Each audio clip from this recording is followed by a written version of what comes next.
Hello everyone, my name is Hilde and welcome back to my channel. This is the start of a project diary, and the project we are making today is from this book. Well, not today, it's gonna be more than one day, trust me on that one.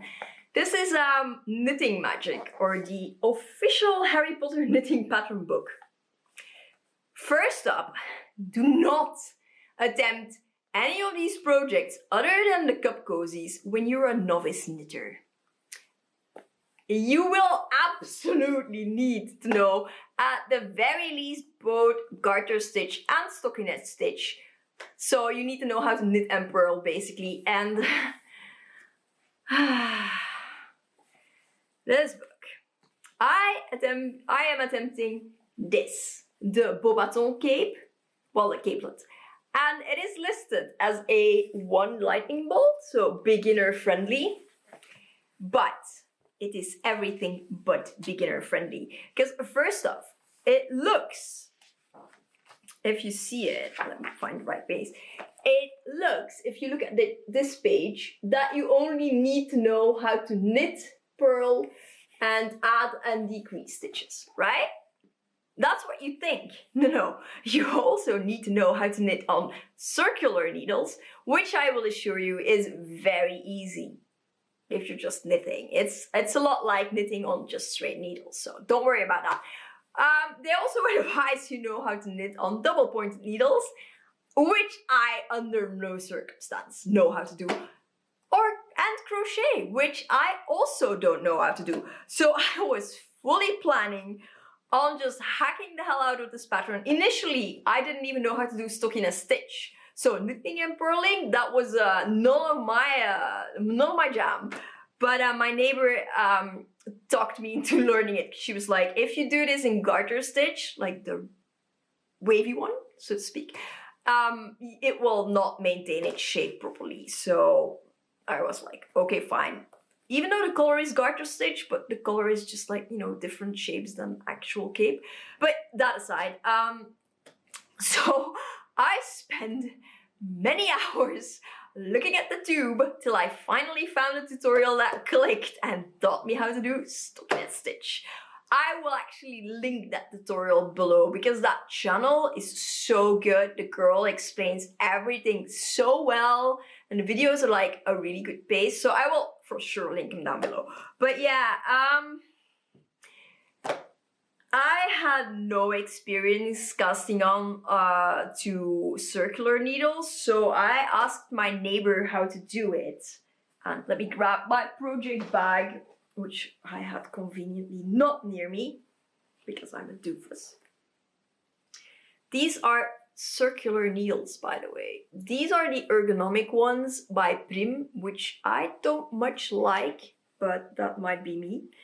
And these are regular ones, regular aluminium ones, and I think I can't find the brand. They're not by Prim, but I will look it up and link it down below. But this is basically what happens. This is what happens with stockinette stitch anyway. It will curl up. But as you can see from this burgundy bit, that is a provisory crocheted thingamajig, and it will allow my neighbor, because I will not be able to basically take off the burgundy and attach it to the color, and then I will be able to knit the color in garter stitch. I'm looking forward to that because I know how to knit in garter stitch a hell of a lot better than I know how to knit in stockinette stitch. Let me tell you that. I mean, like, obviously I can do it, but the thing is also, like, I got for the body part, so to speak, I got several skeins of Scheepjes, that's the brand, Color Crafter, yarn in Haarlem, and that is color 1054. I'm just gonna put it like that because numbers and I are not friends. But yeah, I got this guy and it tangles up like no tomorrow. I got a yarn spike, which is basically a thing with a stick. It's basically a foot with a stick and you put your yarn on and it should keep it from tangling. That actually works with Bravo, Sakkenmeier Momota Bravo, which I generally use, but nothing keeps this guy from tangling. I think I spent an hour and a half turning this into this. And yes, I lost quite a bit of yarn because I had to cut it in several pieces and get like knots out. Knots. I don't know how they roll their skeins, but seriously, Scheepjes, get your flippin' act together, because that is actually not the first time that happens to me with a Scheepjes yarn. So yeah, that is for sure something you should keep in mind when you buy this brand. It is super soft, it is super comfortable to wear, it is very nice in general, it's anti-pilling. To be fair, I have not had any pilling issues with my Bravo yarn, and I have my last project lying about, which is all in Bravo. And yes, sure, it fluffs a little bit, but you have to have a very close eye on it to just see the fluffing, and it doesn't get worse. And yes, I know this for a fact because I am wearing scarves I knitted back in 2009 and they're in the same condition. So that have actually been in the dryer. So I'm not worried about pilling with Bravo. But yeah, I did get some Bravo for the color. By the way, this is a perfect dupe for the Bravo Brown. Just saying. Because I initially bought the brown Bravo and it ended up being the exact same color. And I was like, well, I have plans for a giant brown scarf. So this is not wasted yarn. But I want the contrasting one. So I got this. And this is Sakkenmeier Momota Bravo, and the color number is 08197. So yeah, some websites list them with a color name, but the color name is not on the wrapper, so I would for sure go for the number. And the confusing bit with Bravo is that even though it starts with an O, a 0, a lot of websites will just list the last 4 numbers. So in this case, that is 8197. Just putting it out there because it can get very confusing. I would actually recommend this yarn, especially if you're a beginner, over this guy. Just because it does not tangle like no tomorrow. I feel like I actually constantly, when I work on this project, feel like, what the flippity frack have I gotten myself into? And yes, that is like swearing for kids. But yeah, anyway, I will continue this project for sure. I will probably not do it entirely as described in the book because I don't know how. With that decorative triangle part like this, it's literally underneath the fold. Nobody will see it if I sew it on, rather than do a really funky cast on. I feel like the explanations are also needlessly complicated. It's good that they list what yarn they use. It has a pretty good description of what needles you need, what yarn you need. Again, I feel like it is very confusing for people that are actual beginners. It does involve a lot of math if you're not using the actual same yarn. If you're using the actual same yarn, it's fairly easy because then you can just follow the instructions and just buy what they used. But I didn't want to do that for many reasons. First of all, because I'm knitting it in brown and not in blue, because I just really dig the model of the cape, but I'm not big on wearing blue. I wouldn't get a lot of wear out of it if it was blue. And also because I feel like brown is a lot more forgiving with mistakes than blue is, especially a light blue, and it's the first time I do it. As you can see, I've not actually gone far. I've not actually reached the first point of increasing. I am not worried about increasing. I know how to decrease, I know how to increase, so I am not worried about that. It's not a super long cape. I'm just not a very fast knitter, so I hope to have this finished by the end of the year. This will probably end up being a project diary that goes up in December, and at this point it is April 26th. But yeah, shenanigans with yarn. So yeah, again, this is what I'm knitting or attempting to knit. If it absolutely fails, it will still go up. Yeah. I will, by the time this goes up, I will have a flip through of this book up, and it will be in the description below. What have I done to myself? See you in the next update. Bye.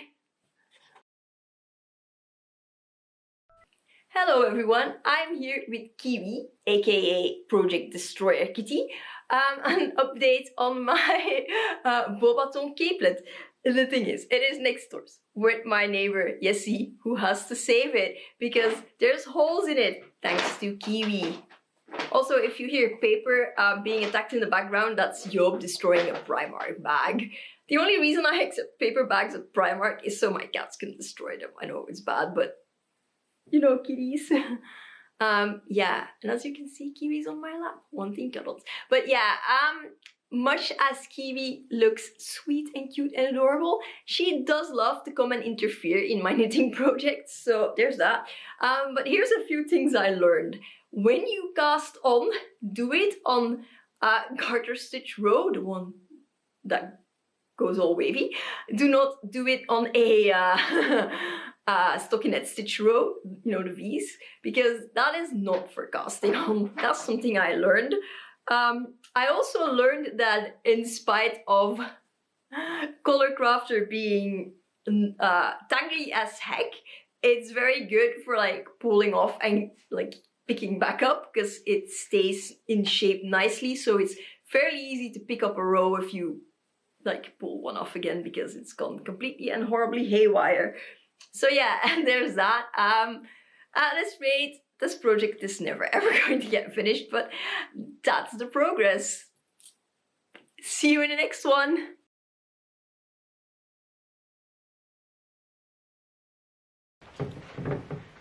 And here I am with an update on the Beauxbatons capelet. Because I was doing such an amazing job, thanks to the help of Kiwi, my neighbor ended up saying like, okay, this is unacceptable, and rightfully so, as you know from like the last update. And in the end, she just completely restarted it and knitted all these bits you can see, bar like the last 2 rows that I did.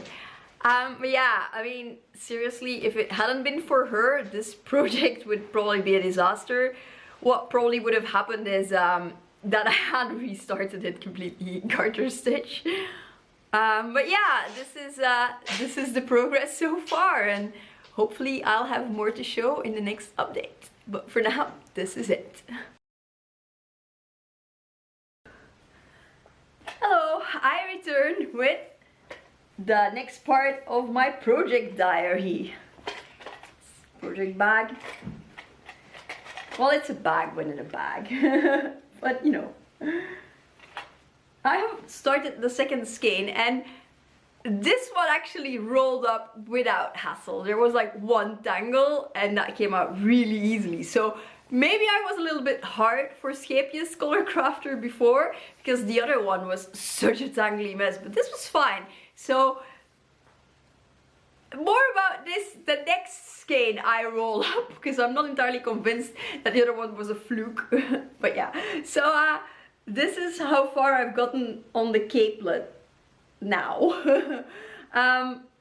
It's a bit of a mess, but admittedly this is the first time I've done this kind of project and worked in stockinette stitch, so it was to be expected. Also, knitting in a dark color with a perception disorder is not as easy as you'd think. Also, Kiwi helping is also a problem, so a lot of holes have been darned. But I am keeping it like this, just so I can, you know, redo the project at a later date and see how much I've improved. I think it's good to be able to see your own improvement, actually see it. And as this will be mostly for like steampunk stuff, it doesn't really matter that it's darn in a few places, because I don't have this nice, neat Victorian steampunk look anyway, so it still works. I have to knit this to 35.5 centimeter length, and then I will make it a little bit longer by adding a bit of border stitch so it doesn't curl up like it does here. And on the sides, because stockinette is very, very curly, and I'm starting to think I should have, yeah, excuse the mistake of the garter stitch on the wrong side. I'm starting to think I should have always ended with like a few garter stitches so it wouldn't curl up as bad, but live and learn. That's something to know for the next one. I hope this fits, because I can't really tell as it's all bunched up on the circular needles. I did it because the sizing was a bit weird. Like the extra small and the small would be too small, and then the medium was way too big. So I kind of figured like if I do it on number 4 needles rather than 4.5 with like a thinner yarn, that could be a better plan. It should even out, but we won't actually know till it's completely finished. Or at least the body is completely finished. If it fails, I will likely just pull it all down and start over with Color Crafter Chunky Monkey, because I know for a fact you can knit Chunky Monkey, even though it's a number 5 yarn, you can knit it on a 4.5, because I knitted quibs with Chunky Monkey on a 4.5 needle. So it is doable, but then I need to get more yarn. I also grossly overestimated the amount of yarn I would need, because this is my second skein. This will not be completely used up on this project, because this is basically a little under 1 skein at this point. And I have like 4 more skeins after this, but that's fine, because I can totally knit a sweater or a cardigan or a shrug out of it, because I have beginner patterns for those things. So absolutely not a waste of yarn, so that's good. I have no idea how much Chunky Monkey I would need to get, because that's a different ball game, but yeah, I'll figure it out. So yeah, that's the progress on the Beauxbatons capelet in brown so far. See you in the next one. And here is an update of my fabled Beauxbatons capelet. The body is finished. There's a lot of patching going on because I made a lot of holes. In my defense, it was the very first time I did the stockinette stitching. I ended up doing a border stitch on the bottom, which is not long enough because it doesn't fall nicely. Of course, another reason it doesn't fall nicely is that it's way too big, because I knitted the medium, and the book says that you should use a 4.5 needle yarn. We used the 4, my neighbor and we figured that it would be smaller, so we knitted the medium, which was far too big for me, and it turns out this came out the actual medium from the book. So I was like, basically, if I want it to fit like it should fit, like it fits on the model, falling open and stuff, I need to knit a small. So I started doing that also because this is just not very great other than the small part Jessica knitted. So this project is officially finished. I will probably just wear it like that around the house, put a little button on because it's nice and warm, so it's very comfortable for around the house anyway.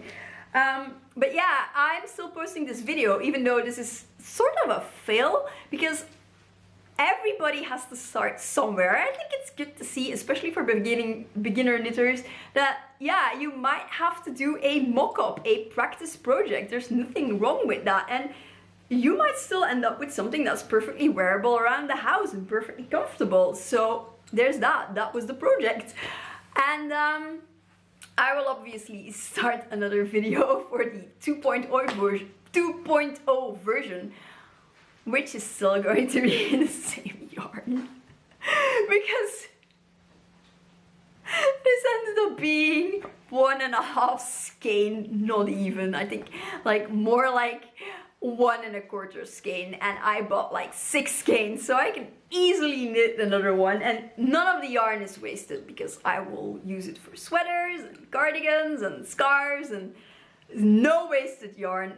Not at all, so that is fine. That's a good thing about knitting. All the yarn you have left over you can use for other projects, and if you have lots of like half skeins, you can do like Larkebagger. I will link her down below, and check out her Instagram because you have a lot of scrap yarn. Those projects are mwah, you know. But yeah, this was it for my very first attempt to of a Beauxbatons capelet, and yeah. If you did enjoy this video, please give it a like, subscribe if you haven't already, and leave a comment. Let me know what you thought of this project, even though it didn't really end as well as hoped. If you do leave a comment, please be kind, and I will see you at the next one. Bye!